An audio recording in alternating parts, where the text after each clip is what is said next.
Bonjour à vous tous. Aujourd'hui, j'avais envie de vous parler de ce qu'est pour moi le chamanisme sacré. Alors ça me fait un peu sourire intérieurement parce que dans la période actuelle, on associe toujours des mots avec d'autres pour décrire mille et une pratiques différentes dans tous les courants énergétiques, thérapeutiques, spirituels, et on ne sait plus trop ce que ça signifie. Alors justement, peut-être que chacun s'approprie à sa manière les mots, les concepts, les pratiques, et que peut-être que c'est bien ainsi, pour y mettre vraiment ce que nous sommes individuellement, dans notre couleur unique, et peut-être que quand même ça mérite éclaircissement, pour savoir ce qu'on met derrière les mots, ce qu'on entend par là. Alors voilà, j'ai mis longtemps personnellement à me réconcilier avec le mot du chamanisme et à le poser sur les activités que je pratique et que je partage. Et j'ai eu besoin de joindre le mot sacré et donc de parler du chamanisme sacré pour redonner à cette pratique ses lettres de noblesse et l'orientation la plus juste et la plus noble à mes yeux. Alors, ce que j'entends par là, déjà pour moi, dans le chamanisme sacré, tout va dépendre de l'intention avec laquelle on agit, d'une intention particulière qui va être celle d'aller reconnecter l'être véritable, la lumière, amour, l'essence, la fréquence de l'être véritable en chacun de nous. Et donc, dans ce que j'appelle le chamanisme sacré, j'accompagne une personne dans un voyage chamanique avec du fond de mon cœur cette intention d'aller reconnecter l'être véritable à l'intérieur d'elle-même et d'aller permettre, d'aller appeler cet être véritable à reprendre place dans le temple intérieur, dans la maison de la personne et dans sa vie par conséquence. Il y a toute une particularité qui pour moi va se jouer dans la posture du chaman, de celui qui pratique. C'est une posture humble, c'est une posture qui se place au service, c'est une posture qui respecte la demande qui est faite, l'intention de la personne qui arrive pour consulter. Et ce n'est pas une posture qui agit à partir de la volonté volontaire. Ce n'est pas une posture qui va ouvrir des espaces énergétiques sans que personne ne lui ait rien demandé. Ce n'est pas une posture qui va ingérer ou aller voir dans l'invisible ce qui se passe pour toi si tu ne m'as pas fait de demande en ce sens. Donc c'est une posture humble, de respect. C'est une posture qui offre et qui se laisse traverser. Donc à cette posture-là, le pratiquant, le chaman, sait que ce n'est pas lui qui fait, mais qu'il ouvre son canal, son arbre creux pour laisser passer une énergie plus grande au service de la personne qui est là allongée devant lui. C'est une posture qui, depuis le cœur, va se relier à la source de vie,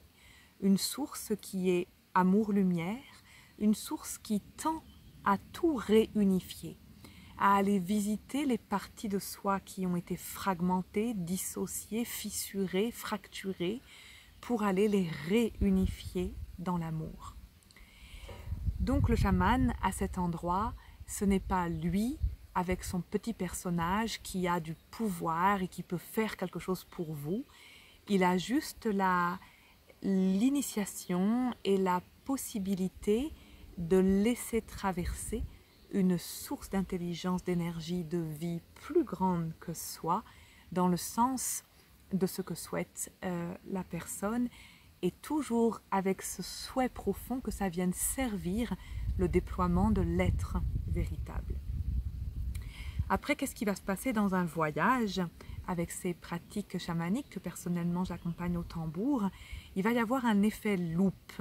comme un zoom qui va être fait sur ce qui se passe dans le corps de la personne, dans les champs d'énergie de la personne. Quelle est l'énergie qui est là? Quelle est l'énergie qui l'habite, qui l'anime et qui, du coup, génère de multiples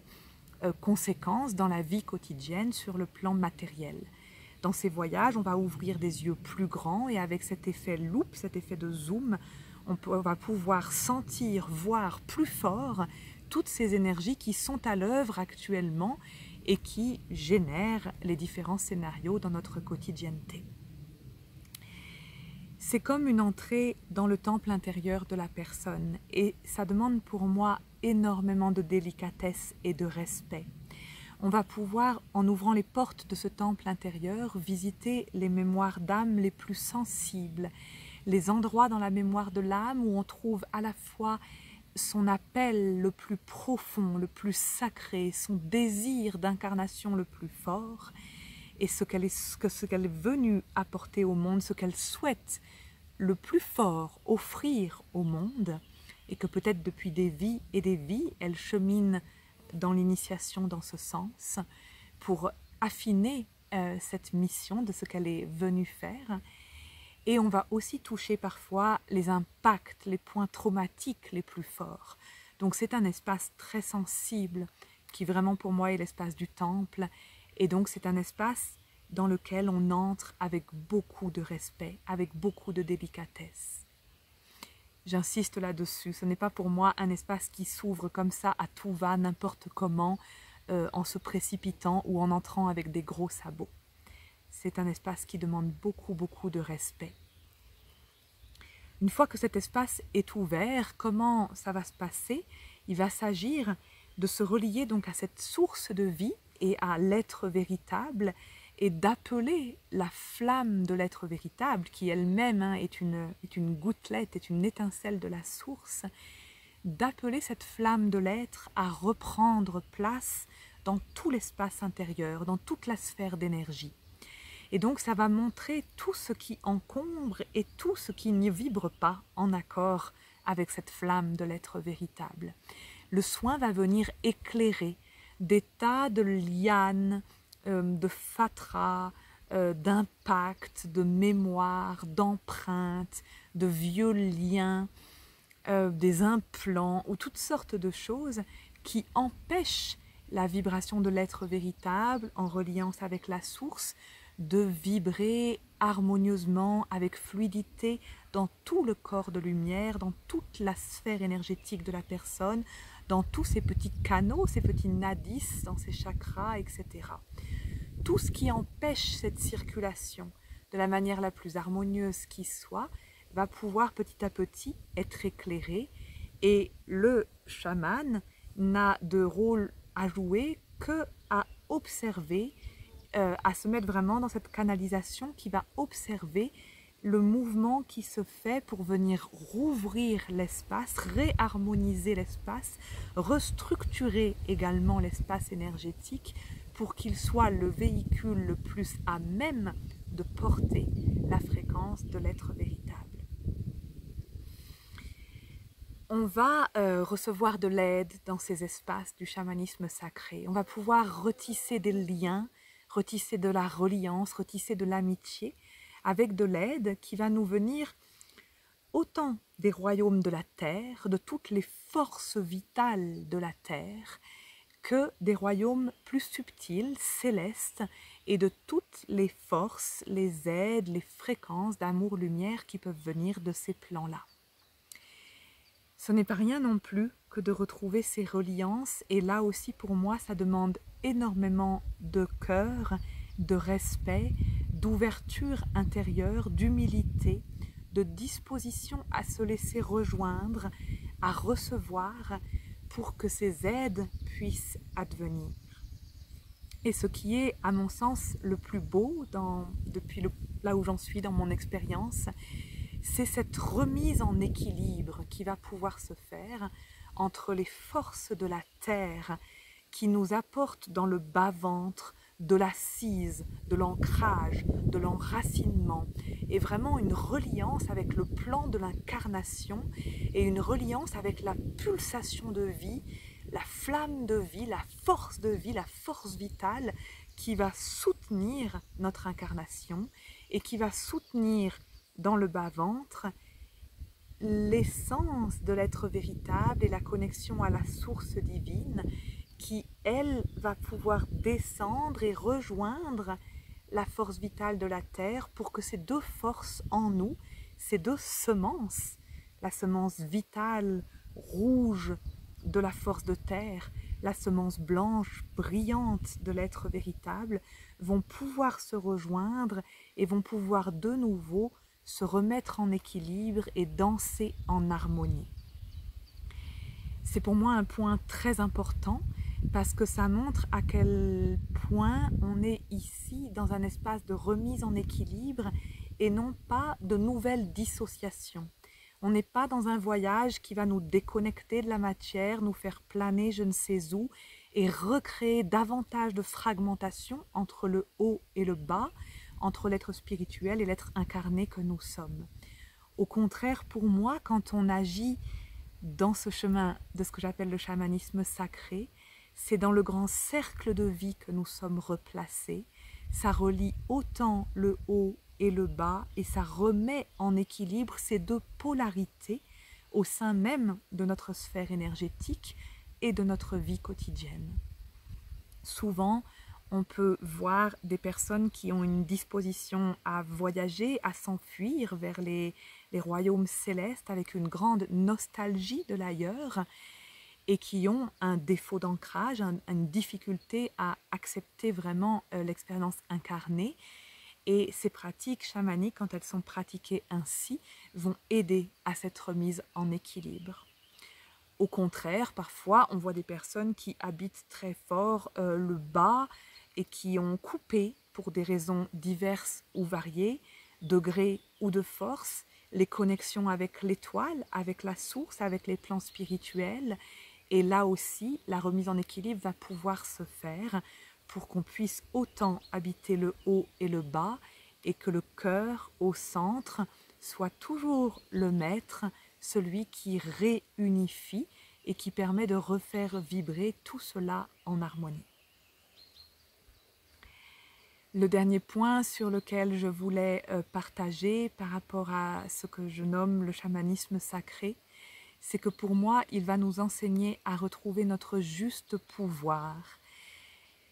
Celui qui est vraiment à la frontière très délicate entre humilité et puissance. Donc pour des personnes qui manquent de confiance, pour des personnes qui ont eu des épreuves, des défis, qui leur ont fait perdre confiance en eux, c'est une pratique qui va pouvoir réériger le pilier, redonner de la force, nous aider à reprendre notre place, à nous remettre debout. Et encore une fois, ici, toutes les forces qui vont venir du royaume de la terre, notamment les forces animales, vont être très aidantes pour redonner de la vaillance, du courage, de la confiance en soi.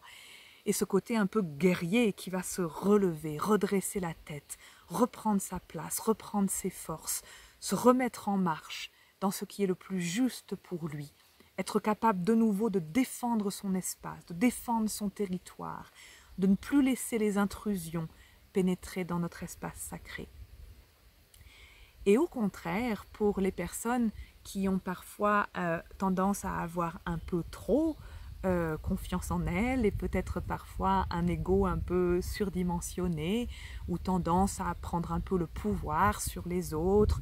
à ne pas être très à l'écoute de ce qui se passe autour d'eux, à être un peu entêté ou je ne sais quoi. Ce qui est très beau dans cet espace du chamanisme sacré, c'est que quand on agit avec cette reliance à la source d'amour, elle va être une enseignante absolument incroyable pour nous remettre là aussi à la juste place entre puissance et humilité. Et parfois, très clairement, dans les soins, elle vient faire baisser la tête, plier le genou pour nous remettre dans une posture humble et nous pousser à aller voir où est-ce que nous avons mal utilisé notre pouvoir, où est-ce que nous sommes un peu suremballés, exaltés dans certaines directions et que nous avons oublié de prendre en compte l'ensemble du grand cercle de vie, les êtres qui étaient autour de nous peut-être à certains moments. Donc je trouve qu'il y a ici quelque chose de particulièrement précieux quand on se relie depuis vraiment l'humilité, la plus grande honnêteté, la plus grande sincérité du cœur à cette source d'amour et quand on demande le plus honnêtement possible le déploiement de notre être véritable, les forces et les intelligences qui vont nous rejoindre dans ces espaces où la conscience s'expanse et peut rentrer en contact avec des forces, des présences que ordinairement on ne percevrait pas, ça vient vraiment nous enseigner à cet endroit-là de reprendre ma juste place, ce que j'appelle ma belle puissance au service de la vie. Donc ça vient nous remettre droit, nous remettre dignes, nous remettre à l'équilibre entre la terre et le ciel, le cœur bien au centre, guidant notre chemin et nous permettant d'être de nouveau des vecteurs d'énergie capables de recevoir cette énergie source. Et qu'est-ce qu'elle demande, cette énergie source? Elle demande à se redonner, à circuler. Et comme si on allait entrer dans ce mouvement, dans cette fluidité où elle vient remplir l'espace du cœur et elle vient se réoffrir au monde, nous permettant de contribuer de la plus belle manière qui soit à la nouvelle terre et à un monde plus équilibré, plus harmonieux, plus respectueux de chacun dans le grand cercle de vie. Voilà ce que j'avais envie de vous partager pour replacer ce que j'entends par le chamanisme sacré. C'est vrai que le chamanisme, il a été peut-être utilisé de mille et une manières différentes et peut-être parfois il y a eu beaucoup d'abus, de dérives, de guerres de pouvoir. C'est devenu une pratique parfois très duel entre les énergies positives, les énergies négatives.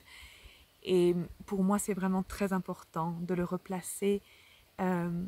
dans cet aspect sacré qui va venir réunifier ce qui a été séparé et nous permettre de retrouver ce chemin vers l'unité. Je vous remercie beaucoup pour votre écoute et au plaisir d'autres partages. Beau printemps à chacun de vous.